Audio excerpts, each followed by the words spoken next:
সাউদাম্পটনের কাছে 2-1 গোলে হেরে এফএ কাপ থেকে বিদায় নিল লেস্টার সিটি। ঘরের মাঠে শুরুতেই লিড নেয় সাউদাম্পটন। পিছিয়ে পড়েও দ্রুত সমতায় ফেরে লেস্টার, তবে অতিরিক্ত সময়ে গোল হজম করে হতাশা নিয়ে মাঠ ছাড়ে লেস্টার সিটি। ইনজুরির কারণে এদিনও মাঠে নামতে পারেননি বাংলাদেশের মিডফিল্ডার হামজা দেওয়ান চৌধুরী। এর আগে সালফোর্ডকে 2-0 গোলে হারিয়ে পরের রাউন্ডে উঠেছে ম্যান সিটি, আর বার্নলিকে 2-1 গোলে হারিয়েছে ম্যানসফিল্ড।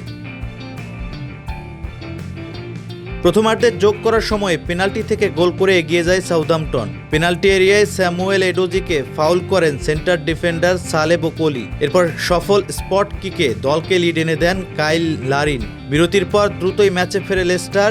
ডিভাইন মুকাসার কাছ থেকে বল পেয়ে জোরালো শট নেন জেরেমি মঙ্গা, তবে তার ডান পায়ের শট সাউদাম্পটনের এক ডিফেন্ডারের গায়ে লেগে যায় অলিভার স্কিপের কাছে। লেস্টার অধিনায়ক বাইসাইকেল কিকে বল জালে জড়ান, ফলে ম্যাচ গড়ায় 1-1 সমতায়।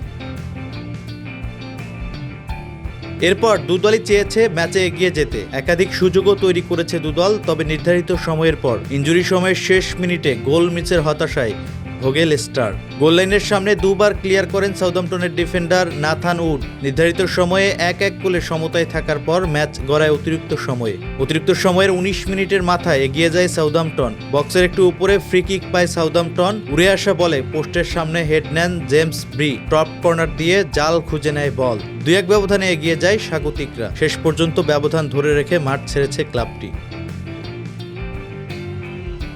এর আগে ইংলিশ প্রিমিয়ার লিগের ক্লাব বার্নলিকে 2-1 গোলে হারিয়ে চমক দেখিয়েছে ম্যানসফিল্ড। এই জয়ে 1975 সালের পর এই প্রথম এফএ কাপের 5ম রাউন্ড নিশ্চিত করল ইংলিশ লিগ 1-এর ক্লাবটি। অন্য ম্যাচে প্রত্যাশিত জয় পেয়েছে ম্যানচেস্টার সিটি। সালফোর্ডকে 2-0 গোলে হারিয়ে পরের রাউন্ডে উঠেছে পেপ গার্দিওলার দল।